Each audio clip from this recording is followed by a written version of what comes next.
Well, it's a big day here on Earth. It's 21st of September in the Northern Hemisphere, International Peace Day. It's also your fall solstice, 22nd of September down in the Southern Hemisphere here in Australia. Lots happening across the world that we're talking about, but today we are talking about ETs here on Earth called the Ponti.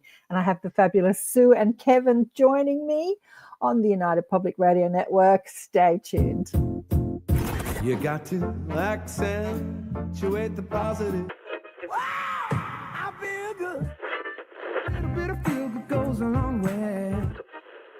You're listening to Karen Swain, teacher of deliberate creation, accentuating the positive, showing you a way to a better life. Accentuating the positive, it's not just fad, it's sanity. Who in their right mind would accentuate anything else? If you feel like that's what you want to do. G'day. Welcome to another show, Accentuating the Positive with Karen Swain. It's always a blessing to be with you all. And look who's in the house. I've got a bit of a tribe. We've got the tribe. Kevin, Estrella, who's been on the show this year, actually, rock god, and Sue Walker. Welcome, guys. Welcome to the show. Glad to be back. Thank you. Kevin and I hatched a plan to do this. Oh, when was it? A few months ago when you were on the show. Yeah. Mm-hmm. And just saying hi. There's Lisha. G'day, Heidi. Vladdy. Great to see you all online. Penny. Hi. Great to see you all online. Yeah, it's a big day today. Here, we were just having a chat about it. There's lots of anniversaries happen. Obviously, there's the big, Charlie Kirk funeral that was happening a couple of hours ago. There was, when I did the intro, I was thinking, what else is happening? Of course, there was a solar eclipse. I got up at 5. Actually, I got up at 4:30. I don't know. I woke up early this morning to see if I could see it, but I couldn't see it. It was just a partial eclipse in the Southern Hemisphere. But yeah, there's an eclipse, a solstice, a live funeral people are tuning into. And what else, Sue? What else is the anniversary of Tilcom? Oh, today is the 12-year anniversary of the first time I ever heard Tilcom telepathically speak to me. So 12 years ago. 12 years ago today in our living room here at the house, I heard from Tilcom for the first time ever and went, what was that? Well, Alicia asked in the group, actually, she wanted to go over your story. I've had Sue on the show several times. Let me just share my screen. I'll show you. Here we go. And we have been over your story, but we've got a new audience today on the network, on the United Public Radio Network and the UFO Paranormal Radio Networks. We're streaming on 107.7 and 105.3 FM. But Sue's story is quite amazing.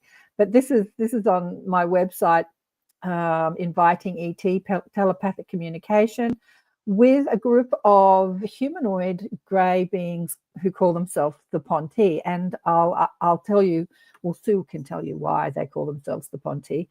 But if you want to hear the full story, just go to the link I've got in the description and you'll see this page where we have had lots of chats with Sue. And also Kevin was talking about it last time I had him on the show, about his communication with the Ponti, and we'll go over that as well. But let me just tell you a little bit about Sue. So, as we know, Kevin's a rock god.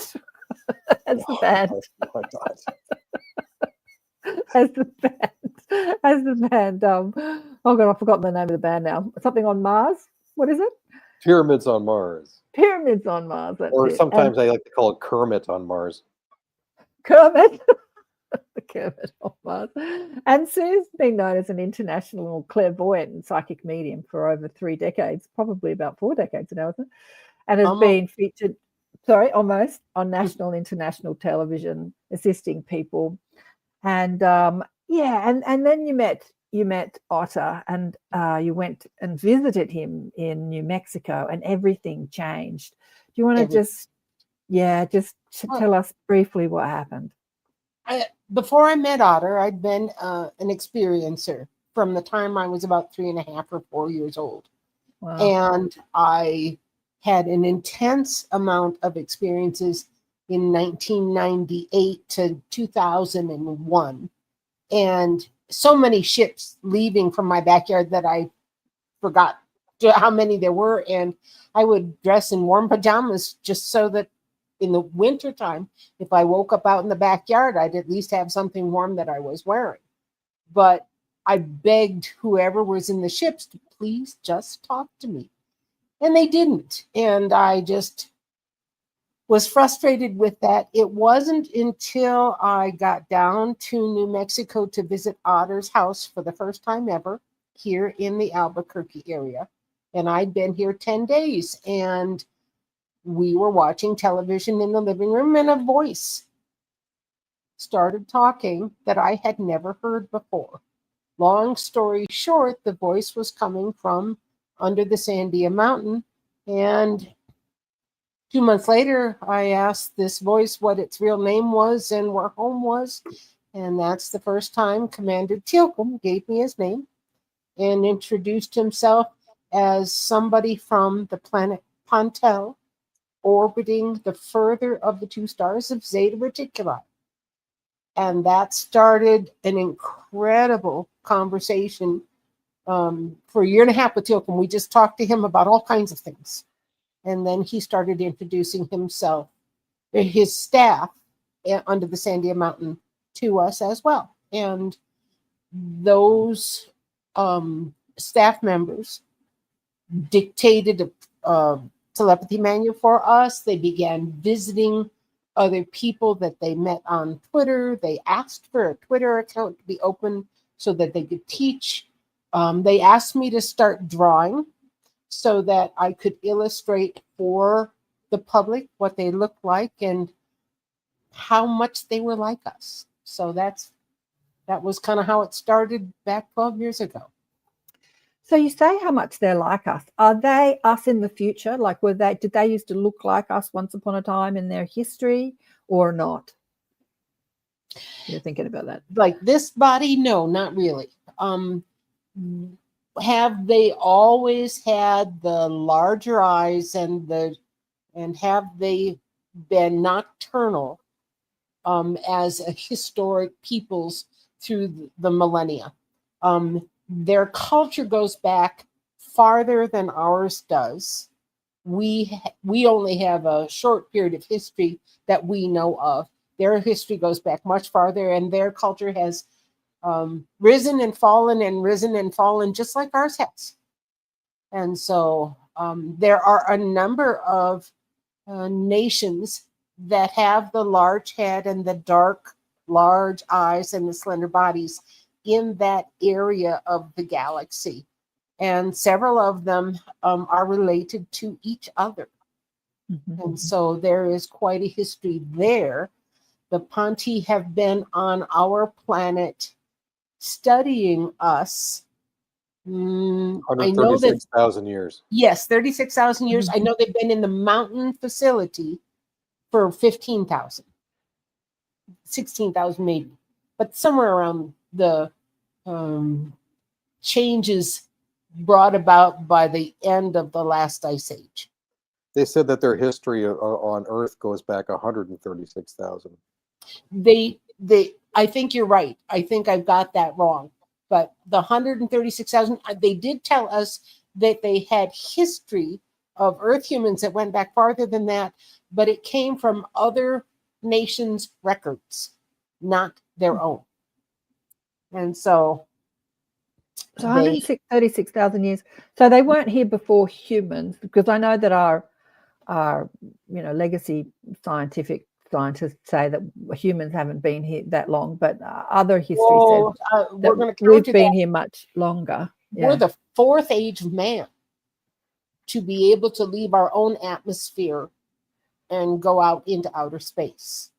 Yeah. The previous ages of man also had that capability 4 other times, and then before that, the Reptarians had that capability. And so we're not the only folks that have ventured out there. And in fact, I suspect you can find our ancestors out among the stars from the previous attempts to contact other nations. In the Absolutely. past, other nations have been helping on Earth and civilization-wise and culturally for a long time, and were Yeah. accepted. Yeah. So Yeah, Diane. Hi, Diane. How are you, everyone? She says, super curious what they say about the elevated chaos on Earth in this timeline and how they would describe the shift. You know, like Sue and I were just talking about that because we're on. What do they think about this and what do they think about that? You know, what did they think about COVID? Because I think it was 2021 last time you were on the show. And what do they think about the, you know, assassinating people for political and spiritual views? Yeah, what do they think about the human chaos that's happening here on Earth? What are they saying to you? they are astonished that we have reached this stage and have done so little attempt to unite us across the planet as Exactly. one people. Yeah. And we see each other as so different. When you compare us to visitors to Earth, we're very much alike. And so that frustration and not caring for each other. We have not yet reached advanced civilization level 0 yet because we don't take care of our people. We don't Right. provide food, clothing, shelter, education equally across the planet. And until we do, they don't consider us worthy of traveling to another world. Yeah. Because the fear is we will simply exploit that world like we've exploited our world and our own people. So they're frustrated at the trustworthiness of Earth humans also. I agree. I absolutely agree. I'm frustrated too.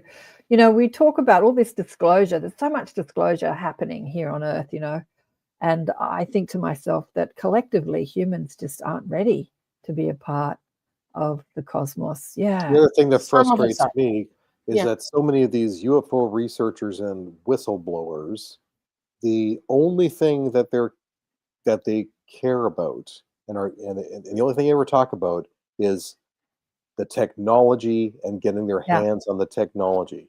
That's Exactly. all they talk about. They don't care. Like, all they care about is their car that they drive. Like, what about the people? They don't. That doesn't even come into in a conversation with these so-called whistleblowers and officials who are going to, like, tell everybody about ET contact. It doesn't even come into the equation that there are people who are trying to make contact, and that is what frustrates me so much.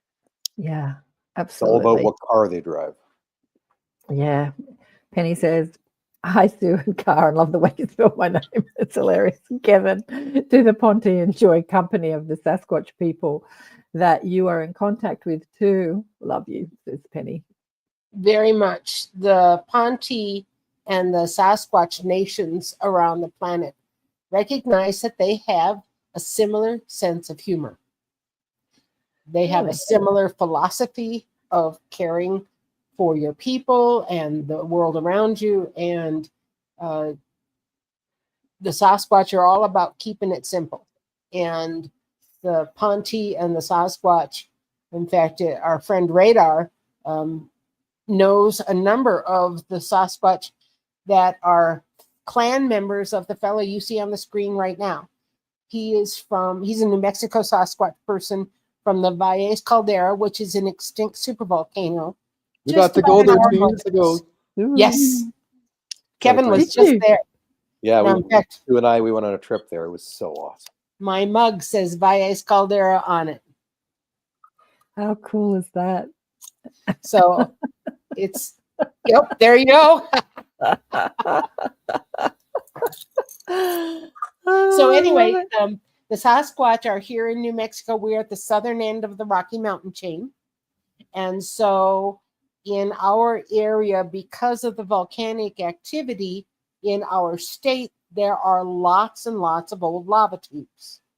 And there is an underground tunnel system that's extensive, both created by previous ages of man, created by our current age of man, that joined to the previous ages of man's tunnels, and in natural caverns that go underneath the state that have been used for thousands of years by the giants and by the Sasquatch.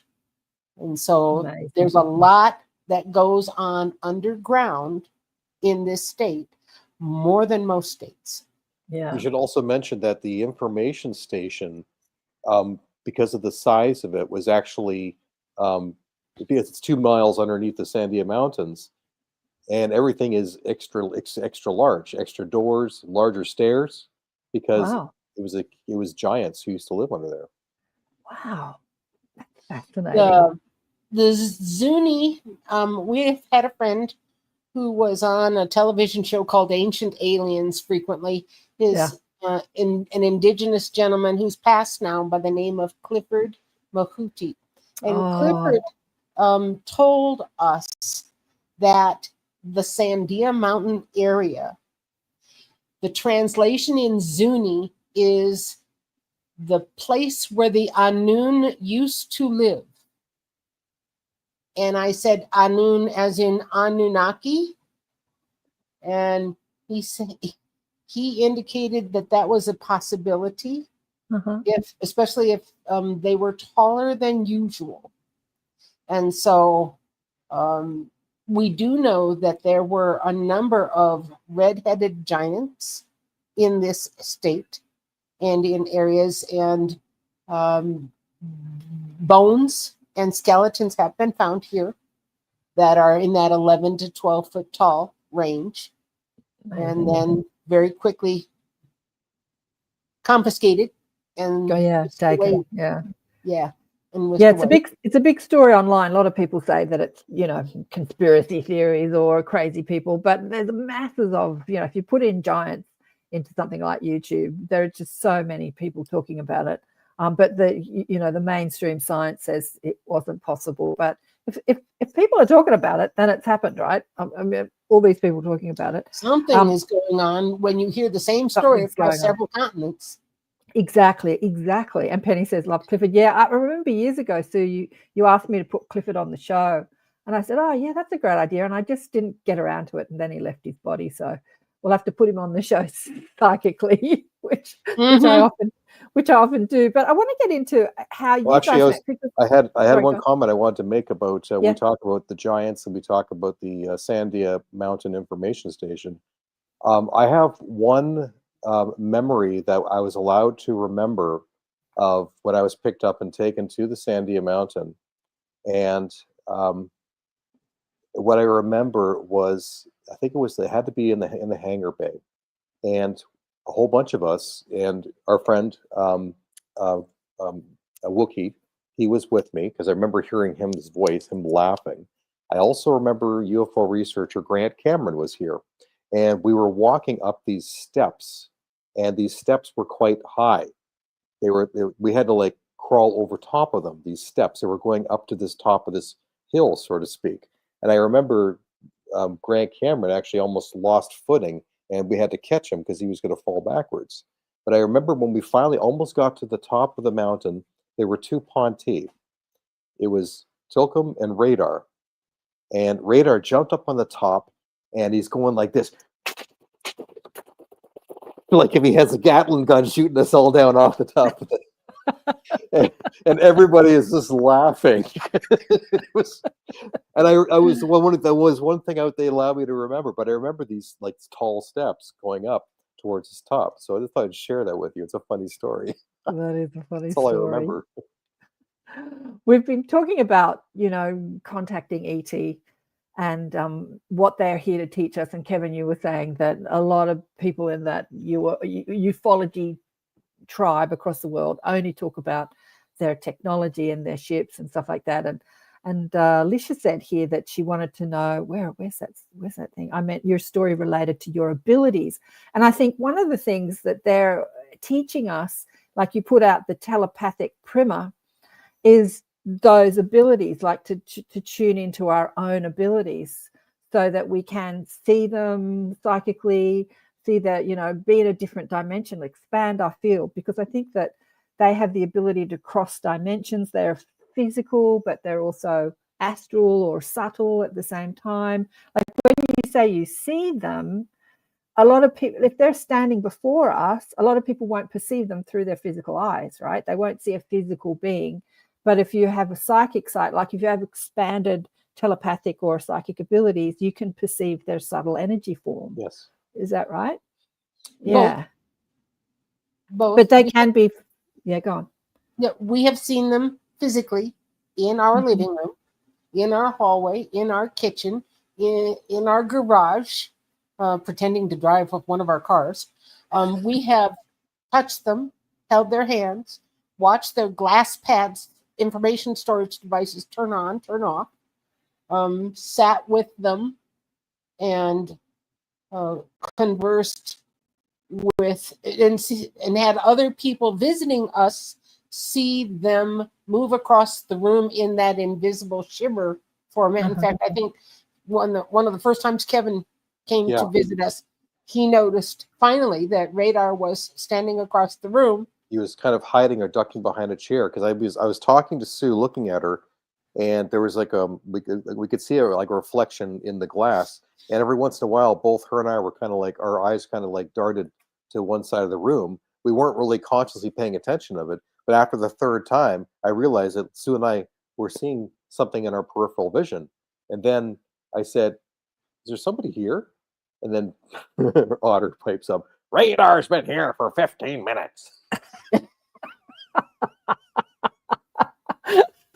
Because when you first met Otter had been perceiving them and speaking with them for a while. I think I remember you saying, yes, before I even met him. Yeah, as soon as he moved into this house, right? And he's just like like Kevin said, "Oh, that's just the people that live in the mountain." Like he was so matter of fact about it, wasn't it? Did he call them the Ponti? Did he know their name was the Ponti at that stage? No, he did not. He had never asked them. In fact, I didn't know them as the Ponti. I just, because the voice came from the Sandia Mountain, I nicknamed the voice Sandia for the first two and a half months. Right. And referred to it that way. When I went back home to Iowa and left this state and went home 1,200 miles away, I did not hear the voice. And when I returned here, it started talking immediately again.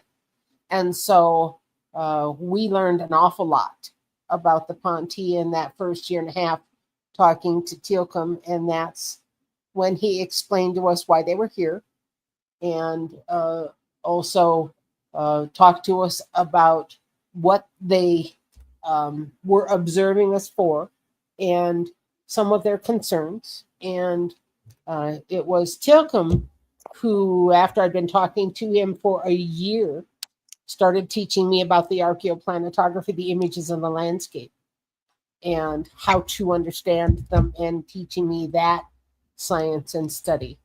And so that's something that I don't think we've ever really had any kind of a show on anywhere, because it's so visual. You have to show people what you mean and not just talk about it. And I have to organize that so that people understand, and we can do a presentation on that.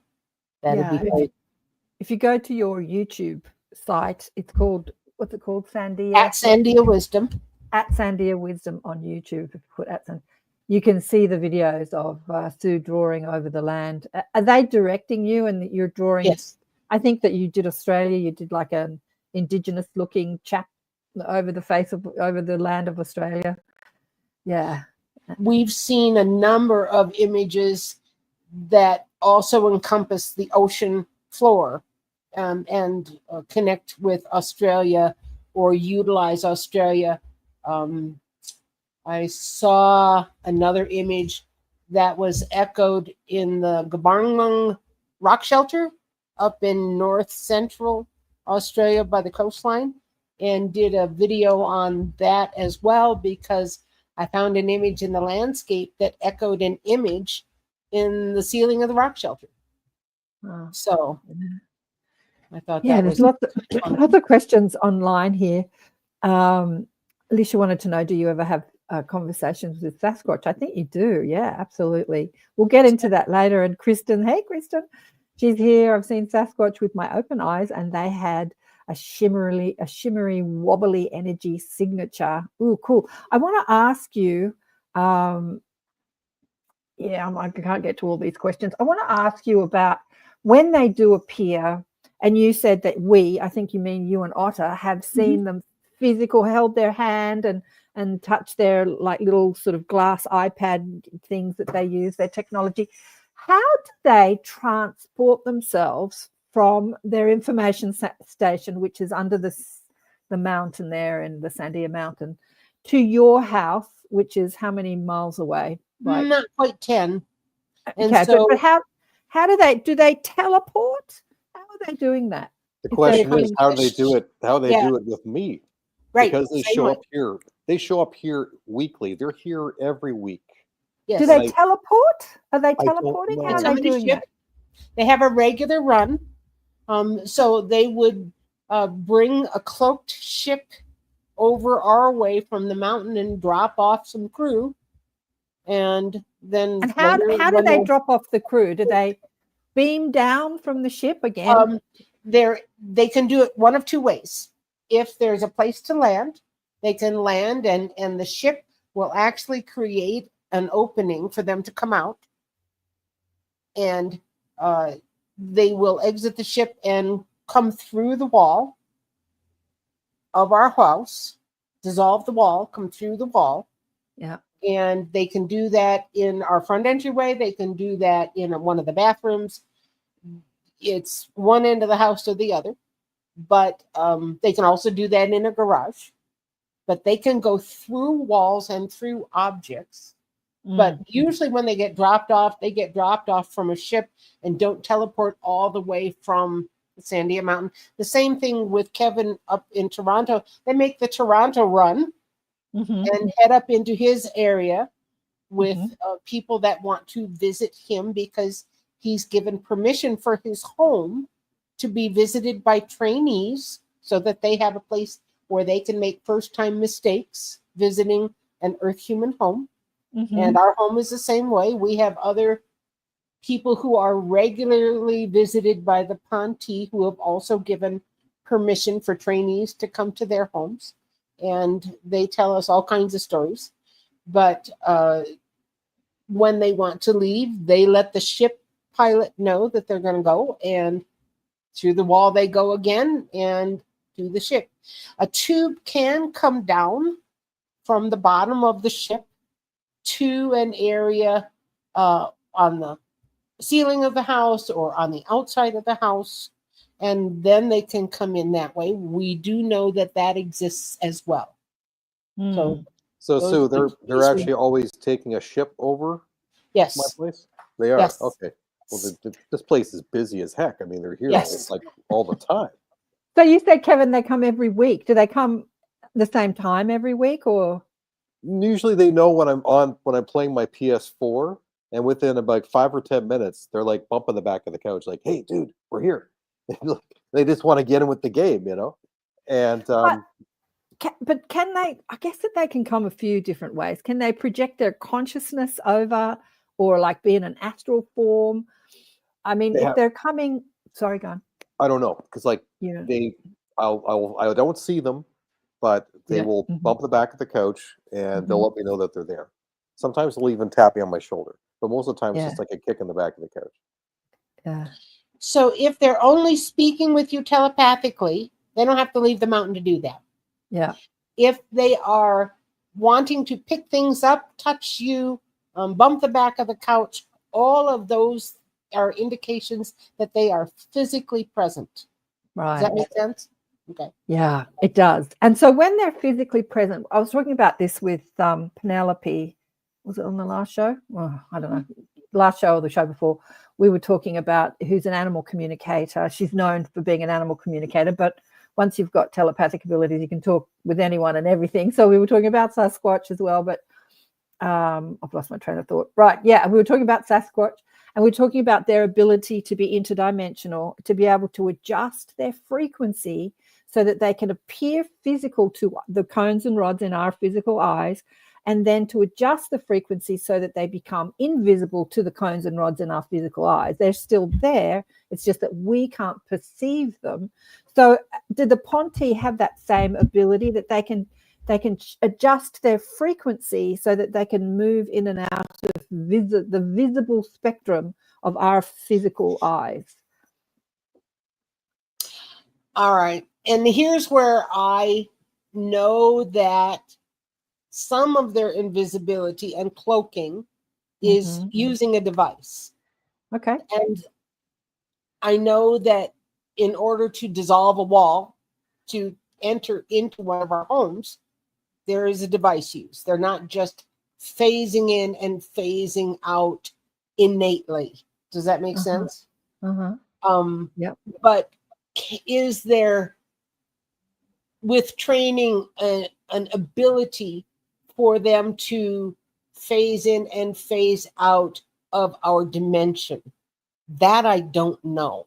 I cannot say that I have ever gotten a confirmation on them from them that they can phase into our view and phase out of our view innately like the Sasquatch can. Ask them. What are they saying? The Sasquatch are transdimensional.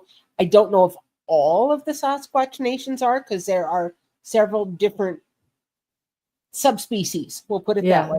But I can tell you that there are varying abilities of various extraterrestrial and extra-dimensional nations, and some do need help going through walls, some do not. Some do need help going invisible, and some do not. Some do need help going transdimensional, and some do not. So because the Ponti actually use craft to go from point A to point B, I'm going to say that they would need a device in order to phase in and phase out, would be my first guess. They're talking about it's a level of mastery of consciousness, and that different species have different mastery of consciousness. I'm thinking about I've gone blank. Hansen, Suzanne Hansen, who's a New Zealand, Susie Hansen, who's a New Zealand contactee, and she was up on the ships when she was a child. I don't know if she still goes up, but yeah, and they were teaching the children, human hybrids and the grey children, about consciousness. There were a lot of lessons, a lot of schooling around consciousness, and just doing exactly that, what we're talking about, shifting your frequency so that you can dematerialize and rematerialize. And yeah, they had amazing skills. And I was just wondering, because she wasn't necessarily with the Ponti, she was with other greys. We just call them greys. I don't know what they call themselves. I think humans have names that they don't have. They don't like being called greys. Did I hear somebody say that? Yeah. Yeah. No, that was one of the first things that Teokum explained to us and made a request. Please don't call me a gray. They don't call that you term a is brown. insulting. I don't call you a pink or a brown. Or beige. Yeah. Yeah. A beige. The beiges. Yeah.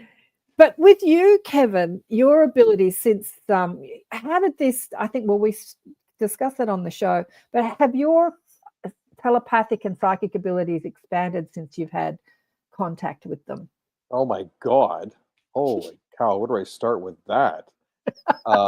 That's a big, yeah, we're talking about, initially Tinny told me, like back in 2016, do you realize that music can be communicated at a telepathic level? And I had no idea that was possible. And then she was basically insinuating that I was already doing that, with my first album, but I just wasn't consciously aware of what I was doing. And then I asked her, can you help me develop this ability? And so for several years, she taught me, the ability to communicate music on a telepathic wavelength. But then that got even deeper with Thera up here, who was a specialist in the tonal language of the cetaceans and the whales. And then they gave me a download of that about tonal language, which then I actually accessed that in a song called Naf Waffen, where the melody, the guitar melody, actually has a translation, which says, "Do you hear me?" And so they've been teaching me this stuff. And then Tani elaborated more on tonal languages of how to communicate on my guitar, because my music is instrumental, and how to communicate and tell stories through the music um, in ways that follow tonal language protocols. So they've been teaching me all this stuff. And in the last 2 years, my telepathy has gotten a lot better. I'm nowhere near where Sue is, but I have had a lot of improvements, particularly with learning to recognize the thoughts that are not mine, that are coming to me. These bolt out of the blue, and realizing when somebody is talking to me and communicating to me, I'm now able to hear them. Yeah. And I'm picking up much better. And that was the biggest key for me. As our friend Wookie said, Kevin, the mail keeps getting delivered, but you keep throwing the mail out, checking the mailbox. That's funny. So I had to learn how to stop throwing the mail out and discarding the mail that was coming. So basically just discarding sort of those random thoughts and just like, that are coming, and then no one is talking to me. Well, we just talked to you, but you threw the mail out. So now I'm able to recognize this, and it's getting a lot stronger. So I'm really happy about that. But also, what we're talking about, like the Ponti have given me multiple downloads, and it was about 3 years ago that I started to astral travel. And so then I started to develop this ability. One just does not wake up one day and starts to astral travel. It had to be some kind of download the Ponti gave me that I eventually unlocked and learned, and started to learn disability.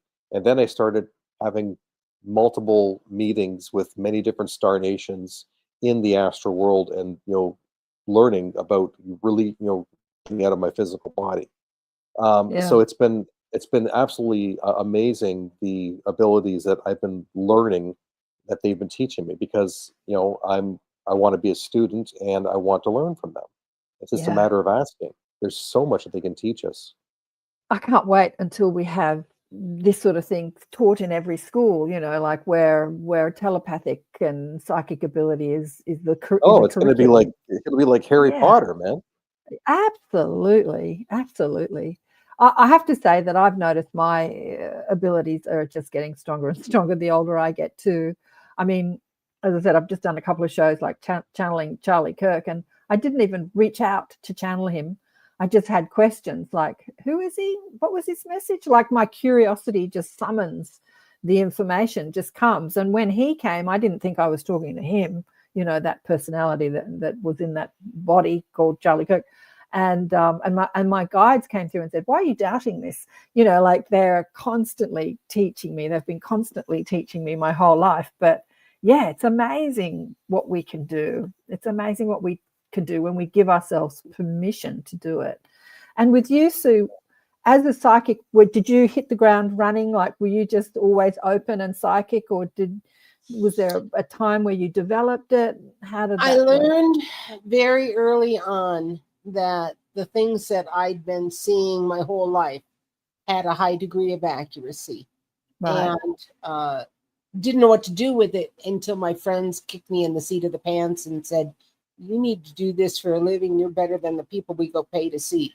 Right. And so it wasn't, but I have to admit that after I began having more intense experiences with a number of star nations, starting in June of '98, that it was within 6 months of that, I was on a cruise ship and had an interaction telepathically with a 200-year-old whale. And before he left the conversation, he turned to me and looked me straight in the eye, with his eye about 2 feet from mine. And he said, I give you the gift of infinite voice. And then he swam away, and I had no idea what that meant. And I didn't find out what that meant for 15 years. It wasn't until we met the Ponti that they informed us that the translation for their concept of telepathy is infinite voice, because your thoughts and your voice have no limits. And so once I realized that that's what the gift was that the whale gave me, I went, huh. So, and then on top of that, Tilcom assigned us to me as a telepathy instructor so that Otter and I personally would improve, and that the book that she wanted to dictate the Telepathy 101 primer for everybody would be understood, so that people across the world could use the same methodology and improve their telepathic reception. They have let me know within the past couple of weeks that as ships approach Earth, more natural telepaths and more trained telepaths will be needed to be intermediaries between the star nations who are telepathic and we Earth humans. So Wow. we'll see what all comes of that. But anybody who has improved their telepathic skill set may be tapped on the shoulder to say, can you help? Yeah. Yeah. That's amazing. So, Kevin, are you having telepathic communication with them daily, or? I still have a hard time hearing them, but I'm having a lot more telepathic communication with other people, other humans, where I'm answering their questions before they even say things. Yeah, yeah. Or all of a sudden I'll pick up my phone and realize a friend of mine is typing to me, and I'll go on there and he's already typing, but he hasn't said anything, and I'll say, "Ping, got you first." So, and I'm picking up on other people. I'm answering people's questions before they even say it now. It's happening a lot more, and I'm hearing them. Like I heard you before you even said it. So yeah, it's freaking wild. It's cool. It is wild. I did that. I was at a cafe down the road with a couple of friends, and my girlfriend's sons are musicians, and they got her and her friend to be in their latest video, right? And they gave her this hot pink cowboy hat. And so we were sitting at this cafe and she was wearing that hat. Anyway, the guy that owns the cafe came out and he was chatting to us, and then he was walking away and he said, "Can I just say something?" And I just said the words like, "You love her hat." And he's like, "I love her hat." But it was pretty obvious he was going to say that. But yeah. Yeah. But just taking people's words out of their mouths, just saying it before they say, "Can I just say something?" But yeah. But how did you guys meet? How did you connect? Go ahead, Kevin. So I was introduced to the Ponti by our mutual friend Wookie, and he told me who's in Brisbane, who's in Australia. That's right, yeah. And he said, "Do you realize that there's a group of ETs who are using Twitter at Sandia Wisdom?" And I was like, "No way, are you serious?" And so then I started checking out the at Sandia Wisdom Twitter page, and I was just just following them and reading the tweets. And at that point, there was only 4 of them who were communicating. It was Tilcom, Tani, Radar, and Drudy. And so, but it was just the way they were answering questions. It was just their language seemed so different, and they were very on point. And then I started to talk back and forth, and have little chats and conversations, and then Radar and Tani were getting more interested in me. And then they started to, I guess, kind of ping me to get, to check me out. And then eventually I started getting direct messages from at Sandia, from Tani, and she was talking about wanting to introduce me to their telepath, Sue, to set up a meeting. And at this time, like Sue was doing all the typing, but Sue was still staying in the background because she had not been introduced yet by Tani. So she's just like, dictating. And then eventually a meeting was set up for me to call Sue. And then I got to talk to Sue for the first time, and we just hit it off immediately. And I learned all about her, how she met, the Ponti and all that. And we just talked for a long time. And then our friendship just just blossomed very, very quickly. And I've been following the Ponti every single day on Twitter since 2016 to learn everything I can about them. And I have hundreds and hundreds of snapshots of Twitter of their conversations of what things that they've talked about to learn everything that I can about them. And then eventually, Sue told me the Ponti were going to come visit me, and they did. And and then I started they met me in my dreams, like in these altered states of consciousness. They started to meet me, but I also started having meetings. Other star nations were visiting me. I was visited by a sauroid, a Riptarian woman, before even the Ponti, and she met me inside a lucid state dream. So it's been a wild experience, and then eventually I got to, I drove out to New Mexico, to Albuquerque, to visit Sue, and our friendship just it's been growing and growing and growing and growing. And Sue and Otter are family to me. They're everything to me. And I've dedicated my life to the Ponti. This is what I do. This is what I am here for. And I'll die for this. I don't care. I'm here. This is what I'm doing. So this is why I came onto this timeline. And I take it very seriously.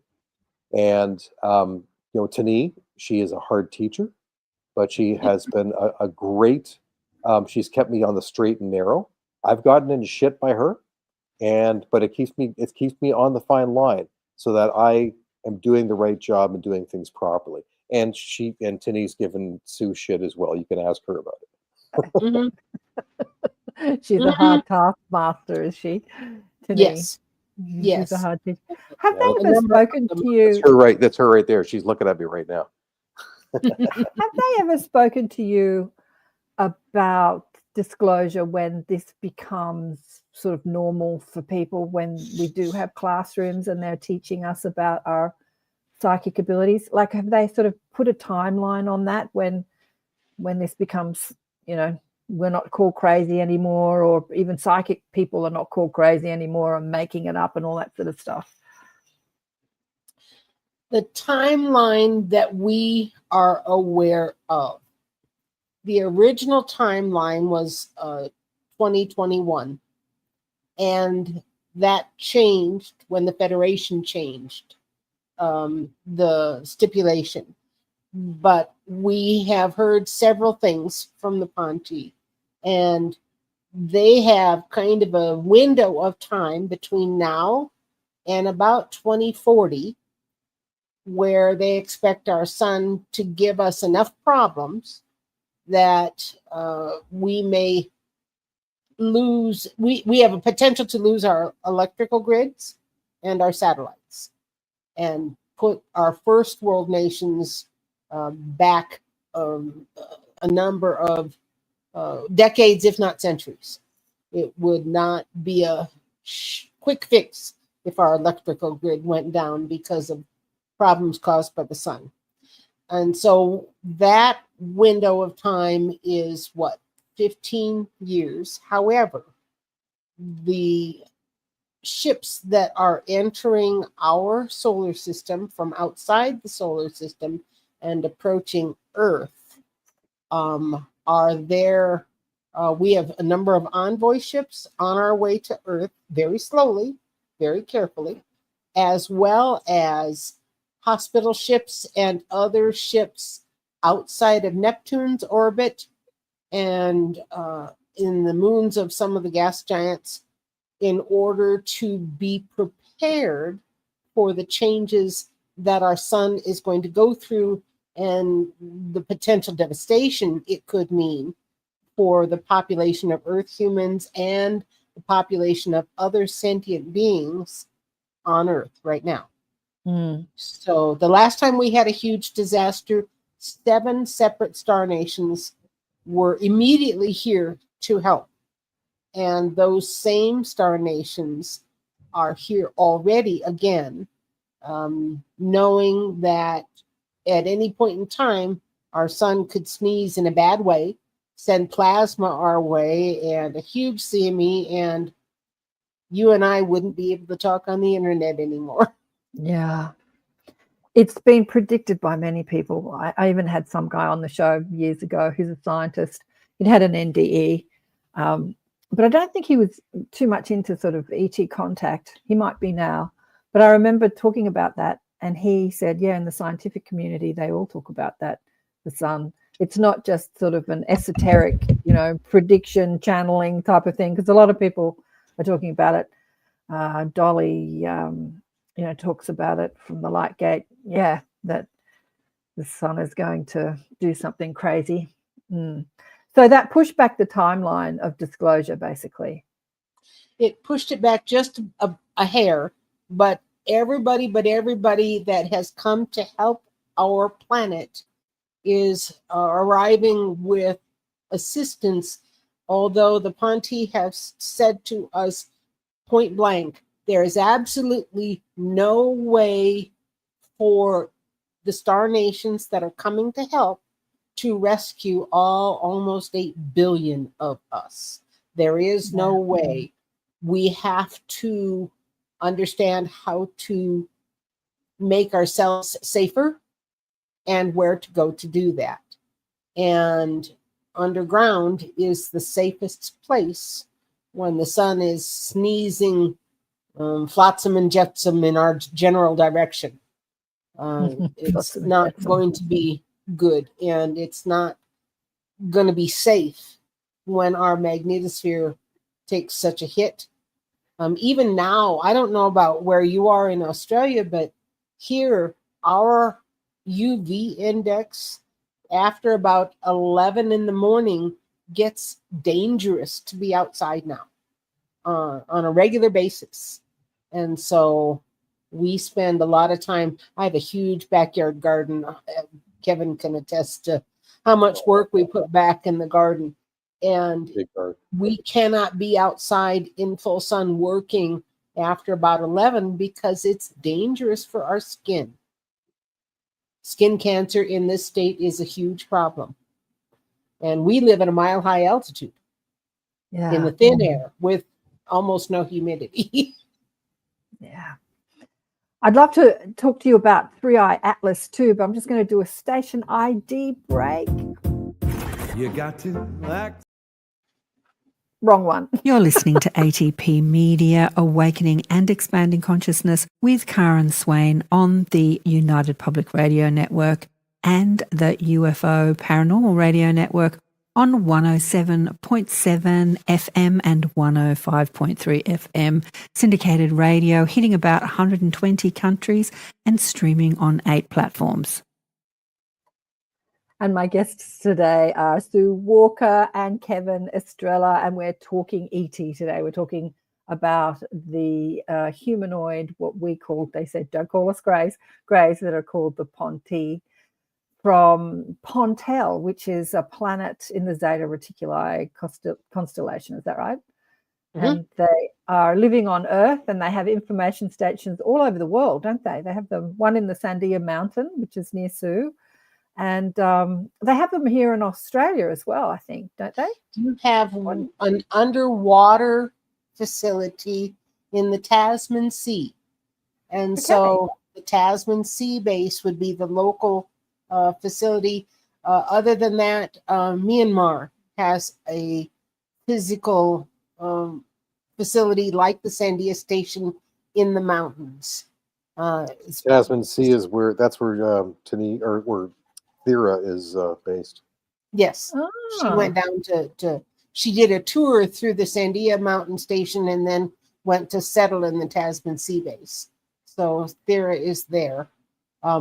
We know that there are 4 aquatic facilities and 4 land-based information stations that are managed by the Ponti, but they work underneath the Federation.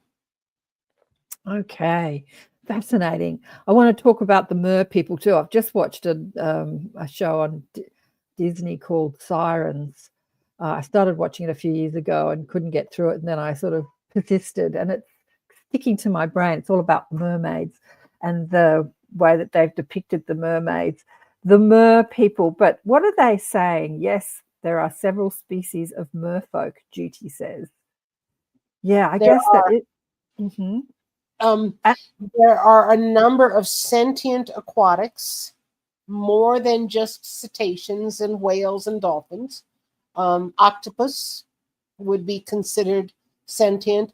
The deep ocean water blob amorphous moving peoples that are in the deep 2 miles down ocean are considered sentient.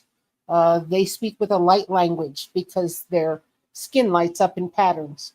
Wow. The octopus you can find on other worlds. Cetaceans you can find on other worlds now. Yeah. I'm not sure that they originated here, but our oceans are a source of great interest to visiting nations because we're a water world and it's a lot of ocean. Yeah. Yeah. Amazing. But what are they saying about 3-Eye Atlas? And for people that don't know what 3-Eye Atlas is, who wants to explain it? 3-Eye Atlas is the designation that we have given of an object that has come from outside of our solar system and is on its way to close approach to Earth. Okay, so it was alerted to us because of its close approach, and when we talked to the Ponti about AI Atlas, Radar was the one who last night responded to our query and said, chill out, it's okay. What you call AI Atlas, we call a combination of scout ship and envoy. And it's on a very slow approach. And he said, everyone but everyone, meaning Earth people and not Earth people, are watching the militaries around the world and their reaction to AI Atlas. And they are also watching and observing the reactions of the general public to the slow drip of increasing information about that craft. And so they're calling it an envoy ship and not one that's a threat at all. In fact, if it was a threat, you wouldn't even see it coming. Okay, yeah. So they're calling it a craft. It's not then a comet, a piece of rock, debris that's come together. It's a craft. Is it manned? Like when I say Yes. Manned, or beings in the craft? Is it piloted? Yes. Is Piloted. there? Yes. There's an envoy crew. Okay, Can I interesting. hitchhike? Yeah. Oh, can you? Sorry. It's actually a ship that anytime you send a first envoy ship to a planet that is awaiting its first official contact, the danger to that crew from the planet that has spacefaring capability at a primitive level like we do, the danger to that ship and that crew of being fired upon is high because we don't know and our militaries don't know if the approaching ship is a threat. And they don't know how to communicate with it over an electronic means, a radio means. And if the crew is a telepathic crew and the militaries that have gone to meet it are not, they're going to think that there's no response from a hail, when in fact there might be responses, but they don't recognize the telepathic hello. And so the ship and its occupants take a high risk of being the first envoy ship. Interesting. I was listening to somebody else channeling it the other day, And she wasn't saying it was a ship at all. She was saying that it's conscious, but it's actually not manned, and that it's made up of sort of fragments from all over the universe that have come together. And I heard Elizabeth April. She's a friend of mine, but she's actually become very, very popular. Her ability is she can what do you call that? Remote view. Remote And view. she did a remote view with it, and she saw it as a craft, but it can make its outside look like it's almost like a hologram of looking like a rock, but it's Like a rock. actually but it's not actually what it is. There is And did there she is a crew on board. and did she see it as being manned as well? Oh yeah. Mm-hmm. Yeah. Yeah, it's interesting. There's like all this different information out there. I guess that to be the first crew, yeah, Penny says, wow, how loving and compassionate to be the first crew.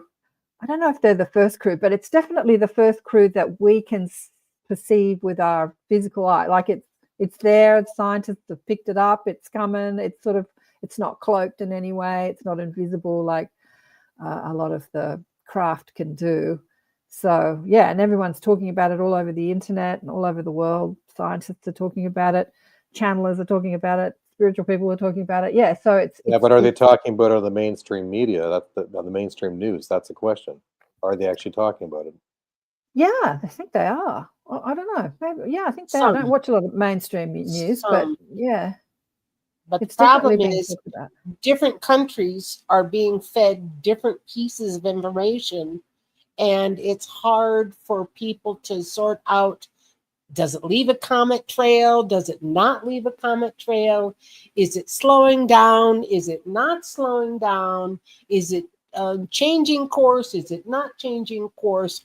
All of those various discussions are being fed different information, different places. And so I'm not sure you can buy everything that you're being fed by the media either.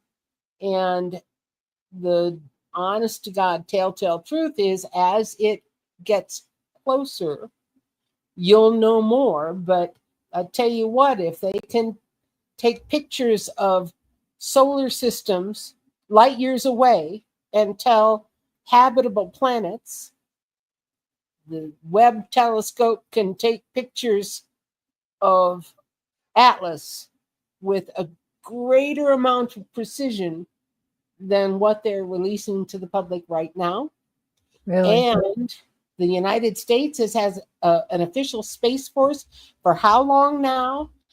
They're not showing us their craft, but we know that over the course of the past 50 years, since the 1970s, that we've been able to very quickly put a crew into space. And so where has that gone technologically for our own people over the past 50 years? They're not releasing that information yet to us. We're just getting it in dribs and drabs, like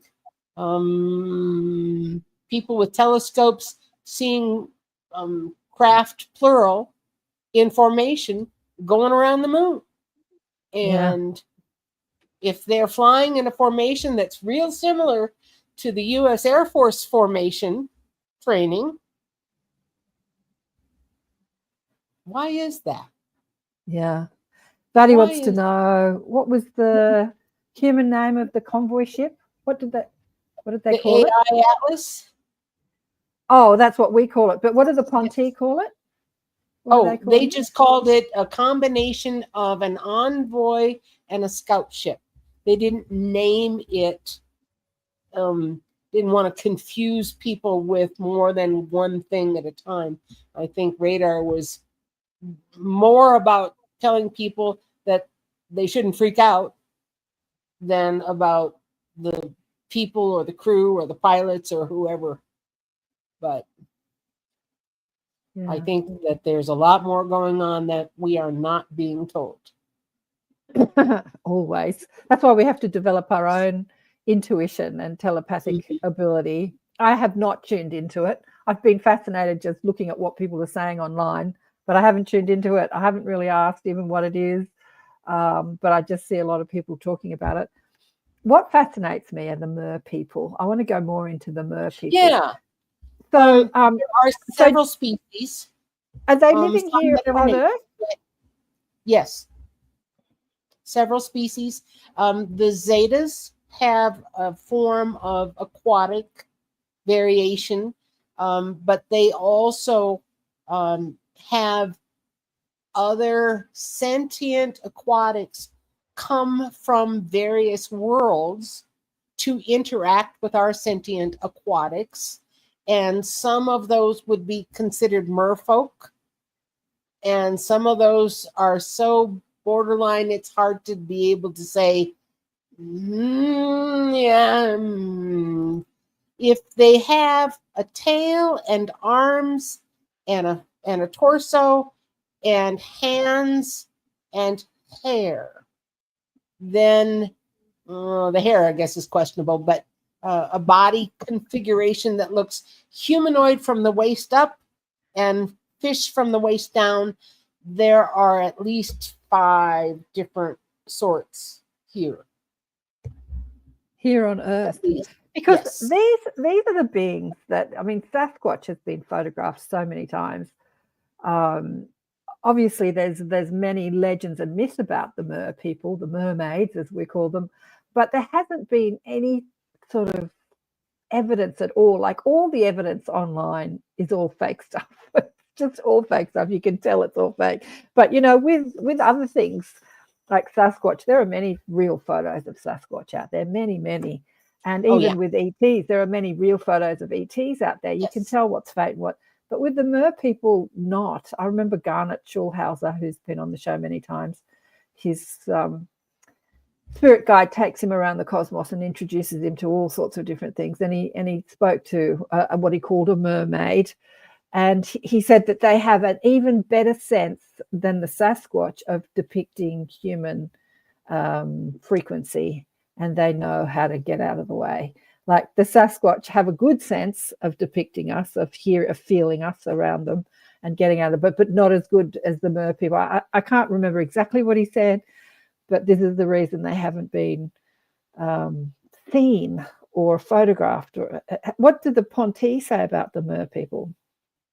The merfolk spend most of their time in waters and locations where food is plentiful for them and their privacy is maximized, just kind of like the Sasquatch do.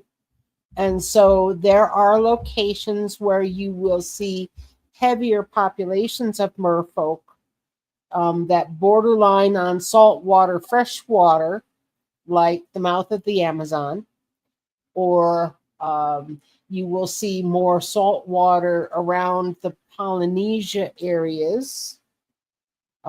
They have in Central America places where rivers meet oceans, where they've got carvings and stelae of mermaids in a number of cultures.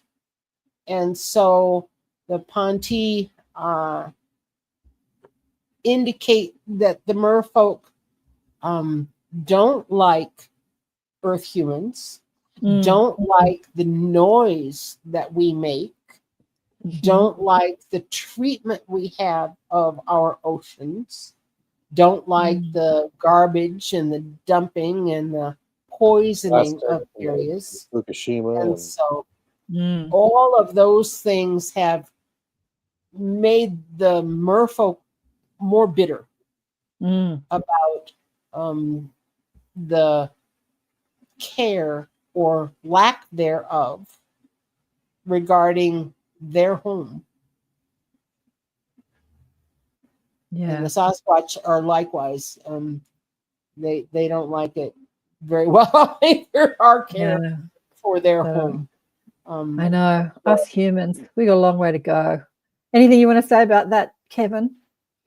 No, I agree. We, why they still want to have OFC with us, I still question that, because we are still very primitive and still have a long way to go. Like, what is it going to take for us to get to the next level? Like, we got to break through this. You know, Yeah. it might be a cataclysm that takes out the majority of the populations, and then the remaining, populations, the ones who are, I know, they're going to take a lot of us off the planet, to rescue us and try and rescue as many as they can. Does it really have to come down to that to come up to a new age of man? Like, Yeah. what's going to happen? What's going to be a breaking point for us to get to that next level? It's a catch-22 right now. Absolutely. Absolutely. Occam's razor, I think it's what you want to say. Occam's razor. Yeah. So the mer people, you said that some of them are like human looking, and some look more like the Ponti, I should say. Well, Or the Ponti have their own species. large-eyed, large skull variation on merfolk. A number of the merfolk are more pale or run different colors from skin tone to scales. Yes. They do come up and breathe air and have lungs rather than gills for the most part, although there are some that have rudimentary openings in the neck that I suspect are breathing apparatus or a smelling apparatus that we do not have. So somehow they have a way to taste the water. I know that much. The merfolk tend to be telepathic and verbal at the same time, kind of like the cetaceans are telepathic and verbal also. To my knowledge, the merfolks are not transdimensional. I'd have to have somebody present me with information otherwise. But as far as I know, that they are physically just in this dimension, although not everybody is from here. Yeah, it's fascinating. Yeah, they absolutely fascinate me. Like this show that I watched, I was just seeing if I could get a picture. I mean, depicts them being able to come to land and transform into humans, which is the myth, right? That a mermaid can come to land and grow legs. I don't know if that's a reality of the mer folk. Have they said anything to you about that? I have never heard them indicate anything like that. Yeah. But then again, I haven't asked either. And so I know that they can climb up onto places alongside the ocean and sit and bask in the sun. So they breathe oxygen as well as being Mhm. able to, because it's amazing that mammals of the ocean like whales and dolphins do not breathe, breathe oxygen. Like they have to come to the surface to breathe. I mean, that's just amazing. Yes. That they live in the ocean, but they still breathe air. I'm blown away at that. But like with sharks and other fish, obviously they breathe water. Right. I would say that the merfolk would be more like the sharks, being able to breathe water, because we never see them. They're not sort of if they had to come to the surface to breathe air all the time, then there would be more chance of them being seen. I would think so. I would think yeah, so. when I can tell you that they have tools. Their spears have been found by fishermen, and so they do arm themselves to catch things or defend themselves, one of the two. But I don't know a whole lot more about them than that, to be honest. Yeah. So let's get. What have we got? Sorry, go on, Kevin. I wonder if the stories about the songs of the sirens, if that's true. Hearing soldier or sailors hearing them singing.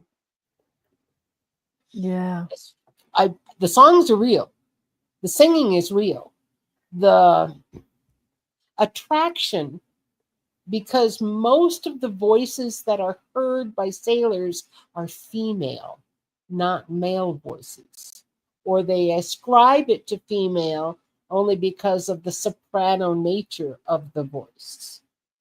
So, but that doesn't mean that all merfolk are female or all vocalizers of the merfolk are female. It's just what our sailors over the years have reported as an attraction to them. And I suspect that that attraction may be partially a telepathic drawing in as well as the song. Yeah, I exactly. think they're enticed. Yeah. So getting back to their message, what else would they like to share with humanity now that we've got you online, about where we're going and what to do? Let me see if anybody over there has got something that they want to talk about. Hang on just a second. Hey, guys. Karen's asking. There is a desire to, one, calm the fears down of people around the planet regarding transdimensional and extraterrestrial visitors. Okay, that's one. We have transdimensional nations here already that are not from elsewhere, that are just regular old Earth folks, transdimensional, that are unseen world folks that can manifest physically when they need to, but don't always. The Sasquatch, the Dogmen, they are not the only ones, but not all of transdimensional nations are considered nice, the moral, the same ethics that we have. And so that's a concern and a caution of, don't assume that you can approach everyone without using your eyes and your ears, your skepticism and your discernment. Okay. Always trust your instincts. If something feels like it's a dread to approach, probably wise to go the other way.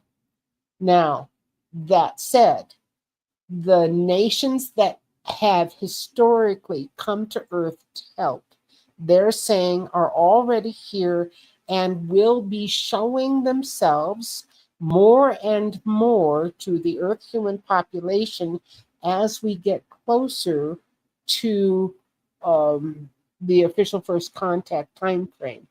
I asked specifically if the official first contact was going to take place only in one location with only one nation or people, or is it going to be in multiple locations at the same time? And the initial connection with an extraterrestrial nation meeting an Earth human nation, they assume if they tried to land on Earth at the moment without talking to somebody, that they would be met with military force. They also have consulted historically old records for Earth, as well as first contact records for other nations who were still aggressive and militaristic like our people can be. Okay. So they're approaching this with caution, but with also experience behind it, is what they're trying to say. They kind of have a guesstimate amongst the Ponti about when they think that the Federation is going to break loose with all of this. And I would have to say most of the general guesstimating that I'm hearing from the Ponti is not official, but is within the next couple of years. Is there a chance it could be in 2025? If the sun looks like it's going to have a problem and give us a huge fit and be a danger to Earth humans, they might show up a little sooner. If not, it'll be farther out or closer to that 2-year mark, is my understanding. When I talked to them about all of this, they have let me know several times recently that they are looking for other Earth humans to apply themselves to their telepathic training more, because they want Earth human intermediaries that they know and can count on. They also have indicated that different nations will be in their old jurisdictions on different continents. So, for instance, the Ponti's jurisdiction is here in North America, especially in the desert Southwest. It is not, say, up in Norway, where the Nordics have jurisdiction. It is not, say, in China, where the Nagas, the snake people, have jurisdiction. So various helpers in the past from star nations have helped Earth humans in previous catastrophe timeframes bring their culture back up to a place where they're not killing each other off. Education, food, agriculture, medicine, mathematics, astrology, astronomy, all of those, are taught to various cultures. As people come out of a disaster, they take care of food, clothing, shelter issues first. And the Ponti specifically have been asking Otter and I if all of the peoples around the world know of ancient underground locations that they can go to that are still intact, underground cities that they know of, that Earth humans may be relearning about in Peru, in Central America, in Turkey, here in the desert Southwest, in the Grand Canyon. I can go on and on.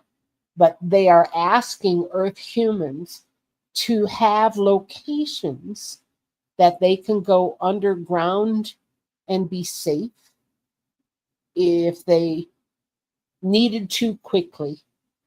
And so, and that underground living may last a while. And so I know that our U.S. military has been preparing places for elites to go in the Ozarks, in the Kansas City area, along the Missouri River, in the Rocky Mountains, in various places here in the desert Southwest. There's a lot of underground stuff now. And yet around the world, there's all kinds of ancient underground things that are being rediscovered as underground cities and facilities.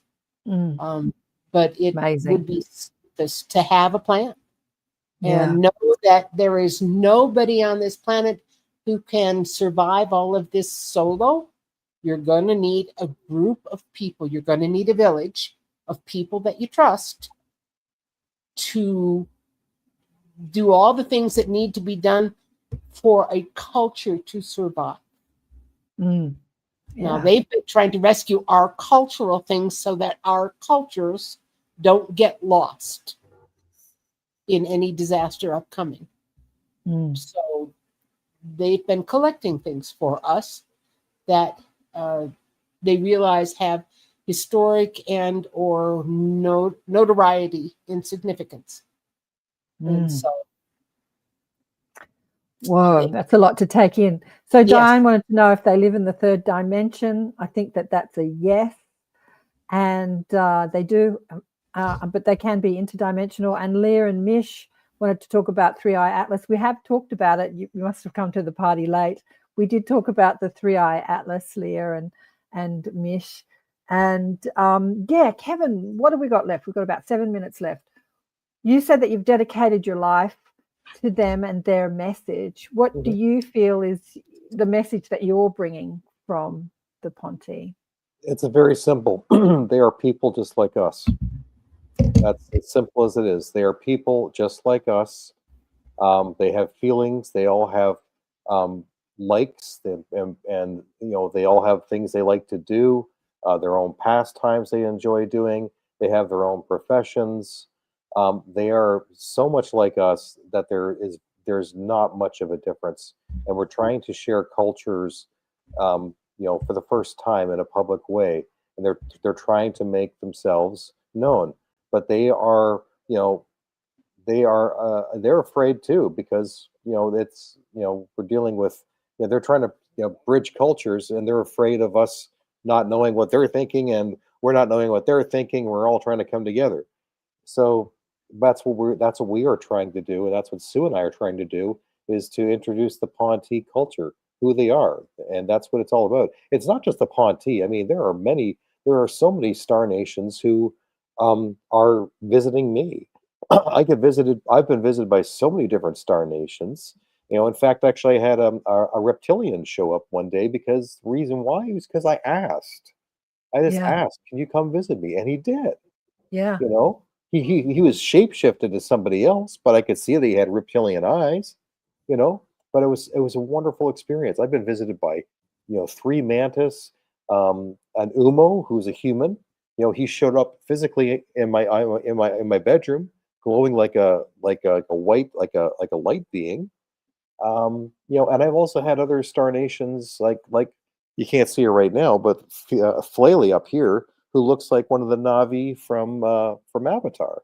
All There right. we have so many star nations who are trying to introduce themselves, and they're waiting for us when we're ready.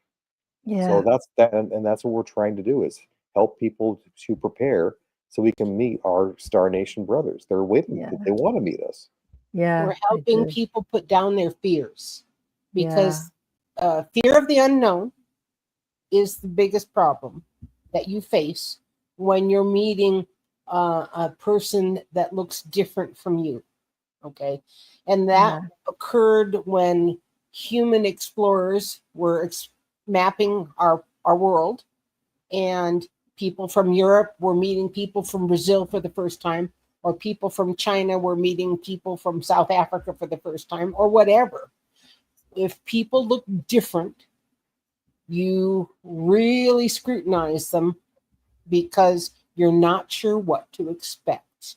Yeah. And you don't know their values, and you don't know if they believe in love, or have any kind of an honesty creed. You just don't know.